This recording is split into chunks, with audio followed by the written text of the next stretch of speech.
You should do a dopamine detox, they said. Dopamine detox. Dopamine detox. Dopamine detox. Dopamine detox. It will reset your brain, stop your scrolling habit, and turn you into a productivity powerhouse, they said. Here's 4 simple ways to reset your dopamine levels, retrain your brain to live in the present moment again. If you do anything this year, please let it be healing your relationship to dopamine. And all it takes is deleting a bunch of apps, hiding your television, your earbuds, and quitting caffeine, sugar, and other substances cold turkey. I hate to break it to you, but they were wrong. Dopamine detoxes don't really work. You know what does work? That dreaded D word, discipline. Raise your hand if you've ever done this. You decide it's high time to kick that nasty scrolling habit once and for all, and read more books, teach yourself a new skill, and finally write in that journal that's been sitting in your shelf for 3 years. I know you have one. So you delete Instagram and TikTok, turn off notifications, and set a time limit on email. You feel so light and free for a day or two, maybe even a week, until you download TikTok again and you're right back where you started. It's not that a dopamine detox has no benefits or is completely unfounded, but it's been turned into an internet trend that frames it as a quick fix rather than part of a sustainable lifestyle change. So today I'm breaking down why dopamine detoxes aren't all they're cracked up to be, what self-discipline actually is, and 4 tips and mindset shifts to show you that discipline is not as scary as it sounds and how you can start practicing it today.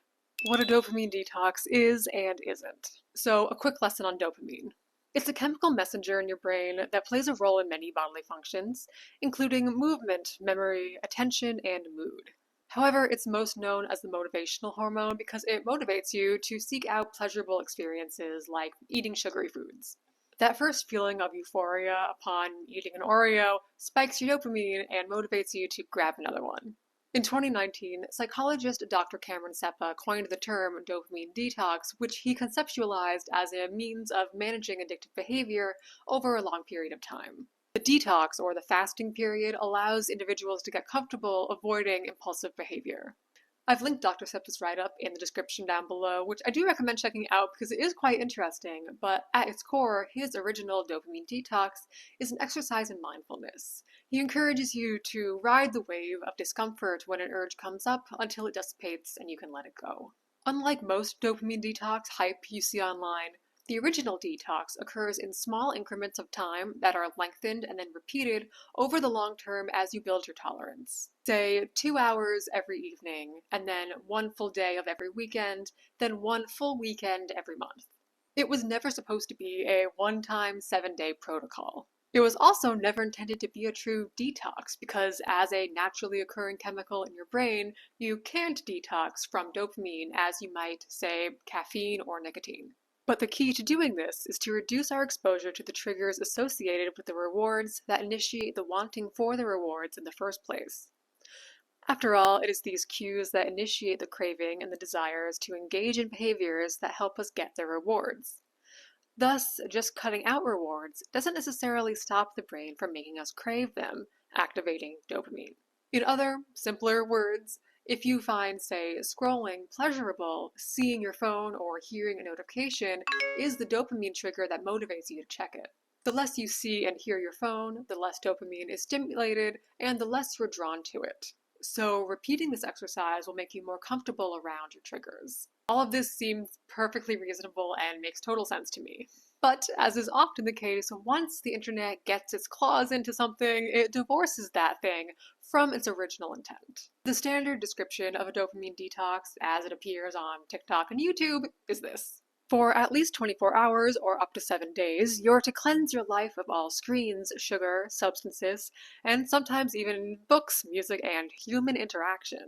If you survive, your dopamine levels will be reset and you'll no longer crave those instantly gratifying yet undernourishing rewards. We've already established that you can't detox a natural hormone from your brain, but neither can you reset it because there's no way of determining what your baseline even is. Instead, ironically, going cold turkey on everything that gives you pleasure is likely to make your dopamine spike even higher than before. Anyone who's tried to go screen-free all at once, myself included, knows that that first time back on your phone feels like extra good, and your scrolling habit seeps back bit by bit. All of this is to say there is no quick fix magic trick that's going to end your scrolling habit once and for all. As Dr. Seppa explains, what does work is saying no over and over again until you can control your habits rather than letting your habits control you. But that requires discipline, a skill you can build. When we hear the word discipline, we often imagine detention in the principal's office, military boot camp training, or that 75 hard challenge that was trending a while back. Discipline is akin to punishment, or at least a grueling routine, but it doesn't have to be. The Merriam-Webster Dictionary defines discipline as noun, control gained by enforcing obedience or order, orderly or prescribed conduct or pattern of behavior, self-control. Verb, to punish or penalize for the sake of enforcing obedience and perfecting moral character, or to train and develop by instruction and exercise, especially in self-control. I'm going to focus on the self-control aspect because that's really what we're talking about here. Many of you might be watching this after seeing my previous video on self-education and how teaching yourself new things can be the best defense against brain rot.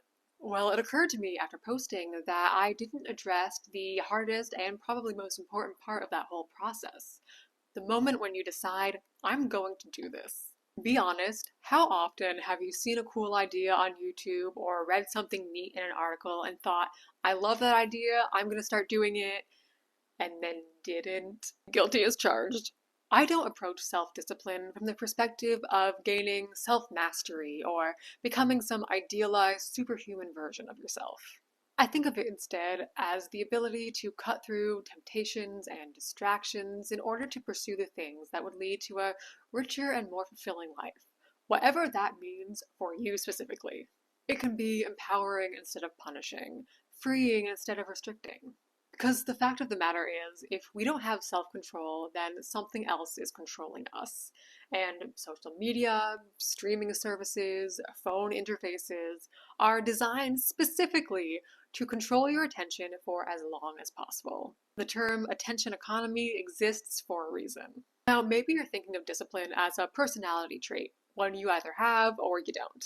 That's why I like the second definition of discipline, the verb, to train or develop by instruction and exercise. Maybe it's true that some people are just born with a greater propensity for self-discipline than others, but regardless, it is a skill that you can strengthen and develop over time, just like any other skill. As Dr. Seppa's original Dopamine Detox illustrates, discipline is the practice of doing something hard and sitting with discomfort over and over again until it's not so hard and uncomfortable anymore. Hey, Editing Joe here. Real quick, I wanted to clarify that I'm applying discipline only to bad habits and daily distractions, not true addictions. And I was very careful not to use that word in this video because those are far more complicated issues that may benefit from professional help. It's not the same thing at all, and I just wanted to make sure we're all on the same page about that. Well, that's where my 4 top tips that I personally use to practice self-discipline every day come in. But first, I should probably introduce myself if you're new around here. Hello, I'm Joe, and this is Thought Couture, where sensitive souls can build a creative life despite constant distractions and find inspiration in great art. I post videos every 2 weeks or so, such as video essays on literary and cultural happenings, discussions of classic literature, and practical advice on reclaiming your brain, like this one. I also have a Substack newsletter where I post more personal reflections on being an aspiring writer and multi-passionate creative, book recommendations and reviews, and creative interdisciplinary prompts. When you subscribe to the newsletter, you'll receive a free ebook, well read in 32 weeks, an 11-page reading plan of classic books I've personally read and loved that will give you a solid foundation in great literature. Classic lit, and reading in general, is a fantastic way to practice self-discipline and deep focus, so if you don't know where to start with your discipline practice, you could start there. The Substack link is down in the description, and your reading plan is linked in the welcome email. But if you're only a video person, I respect that, and you know which button to hit. A quick note on bootstrapping. You've probably heard the old saying, pull yourself up by your bootstraps, often shortened to bootstrapping. This means to pull yourself out of an undesirable situation with no outside help, often by sheer force of will. At least in the US, you most often hear this phrase in reference to poverty. Oh, you're struggling to feed your family? Well, just pull yourself up by your bootstraps and make more money. Or, are you having a hard time losing weight? Well, just eat less. You're depressed? Have you tried just being happy? I bring this up because there is a bit of an overlap between discipline and bootstrapping, and the two are often conflated because, well, there is an element of willpower and force in discipline. There's just no way around it. However, the main difference is without any outside help. Self-discipline does not have to be an agonizing solitary venture, nor do you have to completely ignore the messy realities of living in order to be a disciplined person. Because that's another element of bootstrapping. Insensitivity to the fact that change is hard, and often there are factors outside of our control, like finances, health, or time. That's why I get a kick out of the just think positive cure for depression. Do you not think I tried? That would be great. Which leads me to my first mindset shift. Don't aim for perfection. While reading and researching for this video, I came across the writer, podcaster, and retired US Navy SEAL, Jocko Willink, who's pretty much the embodiment of discipline as relentless self-mastery. Like, he posts a photo of his 4:30 a.m. workout on Instagram every single morning. That's not us. As a former Navy SEAL, Willink is an extreme example of self-discipline that few people can ever match. But we still have a tendency to hold someone like him as the ultimate goal, because he's absolutely impressive, don't get me wrong. When we set a largely unattainable standard for ourselves, we set ourselves up for failure from the get-go. You are going to have days where you feel like crap and accomplish nothing. You're going to have days where you give in to temptation and wish you made a better choice. And that is okay. You'll come back tomorrow and try again. Because self-discipline doesn't mean you must get it right every time. It means you keep showing up for yourself even after you get it wrong. And now for the single most helpful trick in my arsenal, in my opinion, visualization. We're gonna get a bit woo for a moment, but such is the tradition on this channel. When you're faced with a choice of something you know you should do and something you'd rather do, I want you to take a minute or 5, close your eyes, and imagine how you'll feel after you finish doing that thing. And not just imagine it visually, but really feel and embody the feeling as viscerally as if you really had just finished the task. One simple example that most of us can probably relate to is making the bed. I know I should make my bed more often than I do, ideally every day, but I have this weird space behind it that makes the whole process awkward and difficult and cumbersome, and I just always put it off. But if I pause for a moment and imagine the end result, I see a cozy, freshly made bed where the blankets are nice and tight, not sliding off, and I feel how much more comfortable, even luxurious, it would be to fall asleep in that bed than whatever this is. Now that I've reminded myself just how much I enjoy a made bed, I'm going to be happy that I did it, even if the process itself is kind of annoying. Here's where a dopamine detox can be beneficial and why I don't totally disparage them. It gives you the opportunity to experience the benefits of being screen-free so that you can recall them later. Because if you never have time away from the screens, how will you know how good you could feel without them and how much richer analog activities can be? The Decisive Moment. In his best-selling self-improvement tome, Atomic Habits, James Clear relays an anecdote from the famous choreographer Twyla Tharp. She describes her sacred morning ritual of waking up early, getting dressed, hailing a cab, and working out at the gym. At first, it seems like her sacred ritual is the workout, but it's not. It's hailing the cab. Clear calls this the decisive moment. It's the very first and often hardest step of a habit that will determine whether you follow through with the whole task. Twyla Tharp, for example, has to get in her taxi before she can reach the gym. So once she's in the taxi, what's left to do but go work out? Sure, she could turn around and go home, but why would she when the hardest part, the decisive moment, is already done? So I must admit, in the past few months, I developed a nasty habit of doom scrolling r/politics before bed instead of reading. Horrible way to end the day. Screen time limits and app blocking haven't been really helpful because, truthfully, they're kind of easy to get around. But recently I've started using the decisive moment combined with visualization to break the habit. My decisive moment is to plug my phone into the wall and simply open up my book. That's it. Technically, I'm free to close the book and go grab my phone, but at that point, I've never actually wanted to. The hardest part, grabbing the book, is already done, my phone's not within reach, and I know damn well I'm going to feel way better after reading than scrolling. I'm currently working on an Atomic Habits walkthrough/review video, so stay tuned for that, but I'll reveal right now that the Decisive Moment is probably my favorite tip from the book.